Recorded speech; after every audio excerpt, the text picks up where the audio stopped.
ba meron tayong mga seasonal na reason? Dahil season na maraming trabaho, meron ding season na nababawasan po yung nagtatrabaho. Hindi po ba ito yung reason nito or dahil nga po sa krisis dala po ng nangyari doon sa gitnang silangan po, Sir Sergio, na minabuti ng mga employer na medyo magbawas at maghigpit ng sinturon? Alam mo naman kasi ang employment, produkto yan ng ika nga ng investment, no? Medyo pahina ng pahina investment sa atin, ano? Pati sa tourism, medyo huling-huli tayo sa mga kapitbahay natin, no? Yan, produkto yan ng lack of trust sa ating bayan, no? Noong una, sinasabi nila, ang problema, maraming ika nga yung pagpapalit-palit ng policy. Pangalawa, yung red tape na nababawas-bawasan ngayon dahil sa ARTA. Pero ang talagang killer dyan, yung scandal.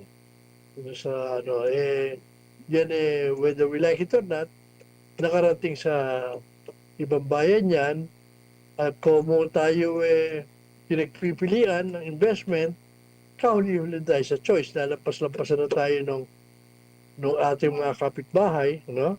Pati nga yung Vietnam na huling-huli sa atin nung araw, nilampas-lampasan na rin tayo, no? So, yan ang problema.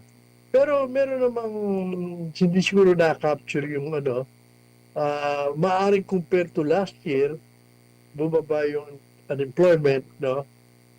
Pero mula naman nung Marso papuntang Abril, nabawasan naman yung nadagdagan naman yung employment. Kasi alam nyo, every year, 800,000 to 1 million nagkakaedad at saka mga graduate joining the job market. No? Nung maraming sagana tayo sa investment, na-address yan, yung employment nila. Pati nga nakakabawas pa nga tayo doon sa informal sector na yung mga farmers, fisher folks, mga market vendors, mga ambulatory vendors, yan, nalilipat sana yung iba sa formal sector.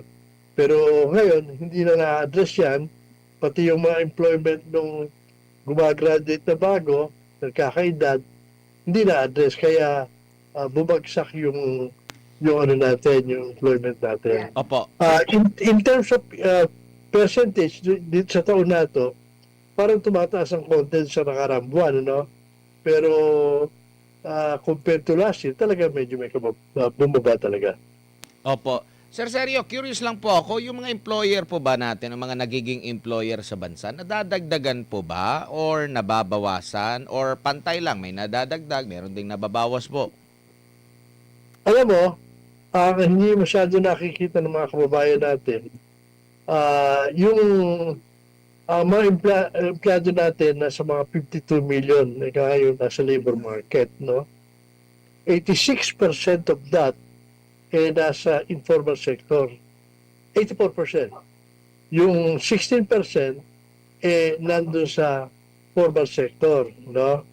Yung formal sector, mga enterprises, ang problema, doon sa 16% na yung mga kumpanya na covered ng mga minimum wage,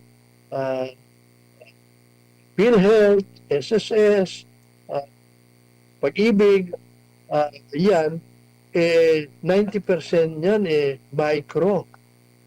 8% is small, wala pa 2% yung medium tsaka large, no? So talagang dati naman istorya ng micro na every year may mga pumapasok, may nagsasara. Ngayon marami nagsasara, walang pumapalit masyado. Kaya yung mga employment nababawasan din. Compare sa other babayan, sila tuloy-tuloy ang paglagong ng tayo kahit tumataas yung ating GDP, noong even ngayon napakababa, nilalampasan pa rin tayo ng iba, iniwanan tayo. Dahil walang investors tayo, kulang din ang mga turista. Opo, common po naririnig natin, Ginong Sergio, pag umaalis po ng bansa ang presidente natin, merong mga state visit siya, naririnig natin yung mga katagang mga pledge, no? At yung pag-i-invest, no, yung halaga ng investment pledges. Sa karanasan nyo po, mga ilang taon po ba bago maisakatuparan yung mga klaseng ganyan? Yan po ba ay agad-agad or umaabot pa ba sa next administration bago maisakatupar o bago maging operational yan na dagdag talaga na hanapan ng trabaho ng ating mga kababayan po, Ginong Sergio? Alam mo, dahil nga medyo nahuhuli tayo sa investment at sa nakakatulong yung ginagawa ng presidente na he goes out of his way to attract investment. Yung huling biyahe, halimbawa, na may mga kasama naman kaming siya private sector na sumasama doon, so yung sa Japan, I think the pledge was about $3.4 billion na investment. Yan ay hindi agad-agad. You're talking of 2 to 5 years bago yan. Ang estimated jobs yan, mga 10,000 jobs yata. At kung madadagdagan pa, magandang dating ng investment in the medium term yan, 2 to 5 years, dadami pa yan. Dumating din dito yung presidente ng Vietnam. Vietnam, no?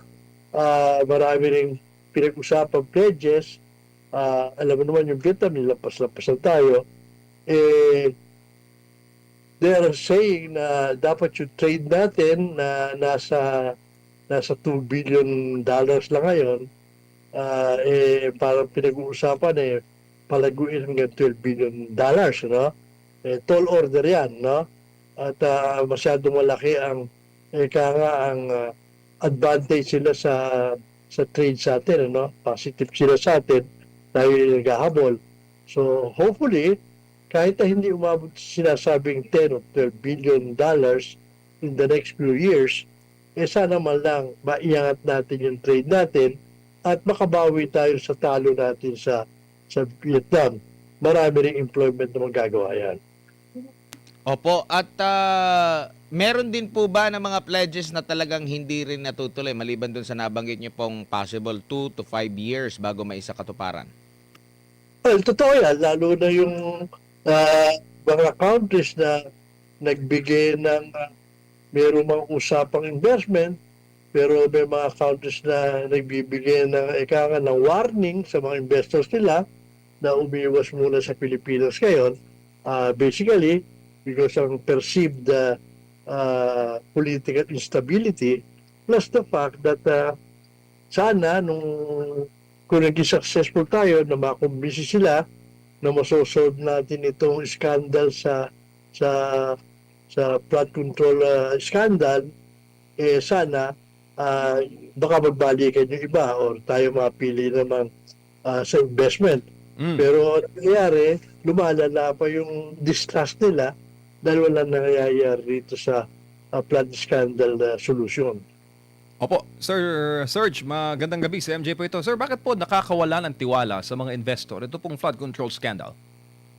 Well, kasi it started from the biggest corrupt budget na sinasabi lang noong 2025, no?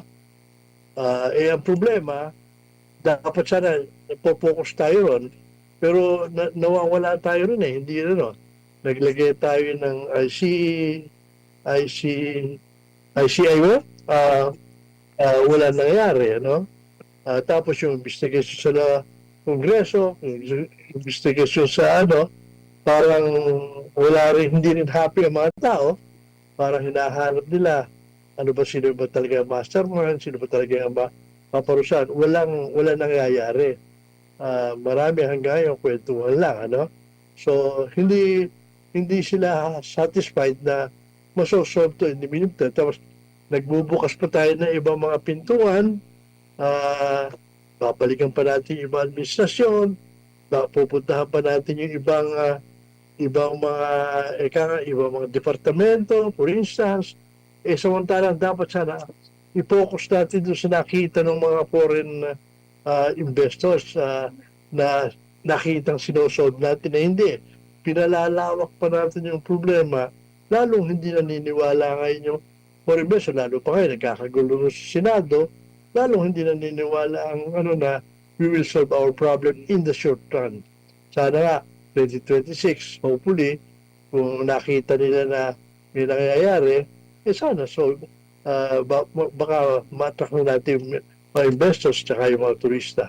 Opo. Sir, sa ating pong sitwasyon ngayon, sa ating panahon ngayon, base po sa inyong everyday trend, ano po mga trabaho na bakante pa na pwede pong pasukan po ng ating mga kababayan, especially po yung mga galing probinsya na gusto pong makipagsapalaran dito po sa Metro Manila?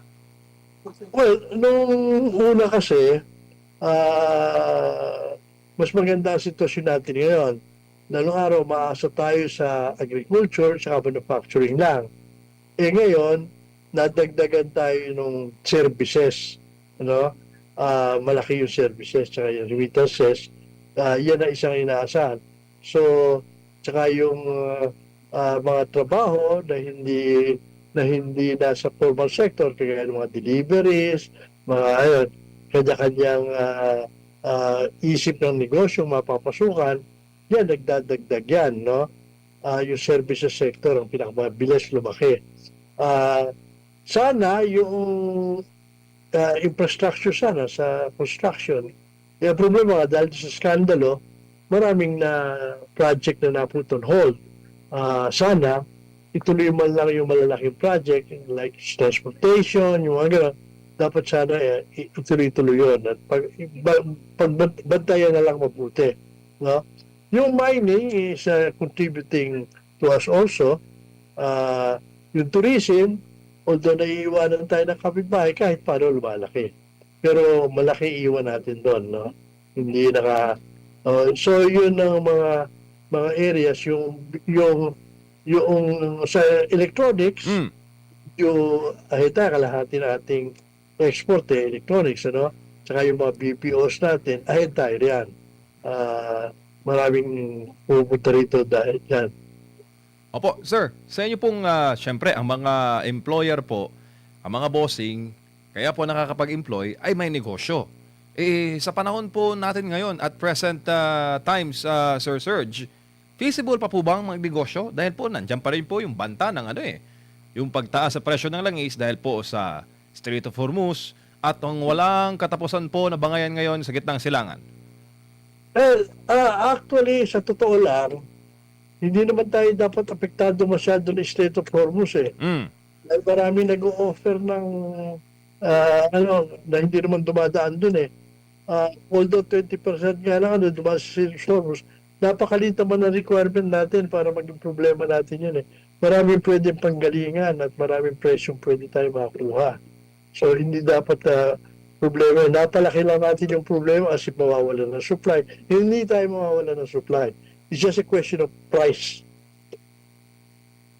Opo. Sir, sa inyo pong pagtaya ngayon, may upward trend na naman, may pagtaas na naman sa presyo ng mga produktong petrolyo.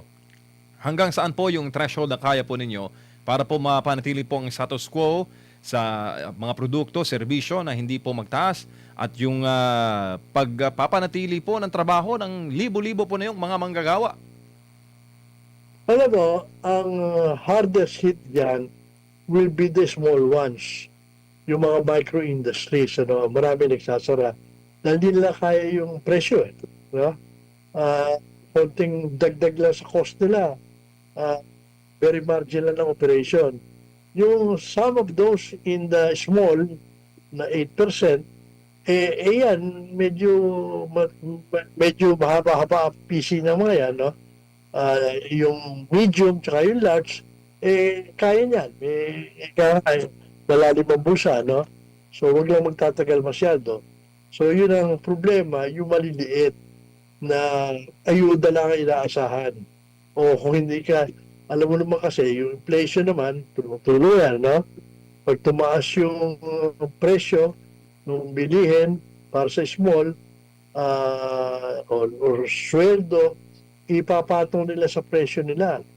Kung hindi na kaya ng merkado bilhin dahil tinaas, nagsasara na lang yung mga yan, no? O ngayon, pag tinataasan naman yan, chain effect naman yan. Mapapansin nyo, hindi ba, nung unang gusto gawin, magtaas ng pasahe, na although politically good yun, mabuti naman si Presidente, na advisean siya ng mga cabinet siguro niya na pag tinaasan yan, mas maraming mapiperwisyo. So, ang ginawa solusyon, ayudahan na lang yung mga may-ari ng jeep tsaka yung mga drivers kasi lalong masakit kung lahat pag nagtaas, hindi makayanan ng mga pasahero. Opo, huling topic na lang po, Ginong Sergio. Ito pong negative 15 na net satisfaction rating ni Pangulong Marcos Jr. Nakaka-apekto rin po ba ito, lalo na sa sektor na hinahawakan niyo po? Well, actually naman, some of those survey, you have to take a grain of salt depende kung sino nagpa-survey ko minsan, depende rin kung marami namang house sharing survey, hindi malaman kung sino nagsasurvey. So, of course, nakaka-apekto kung yan pero hindi dapat ang tinitingnan diyan yung pagpapalit ng gobyerno basta stable kahit hindi naman interesado ang ang investors ang importante riyan yung stability ng gobyerno.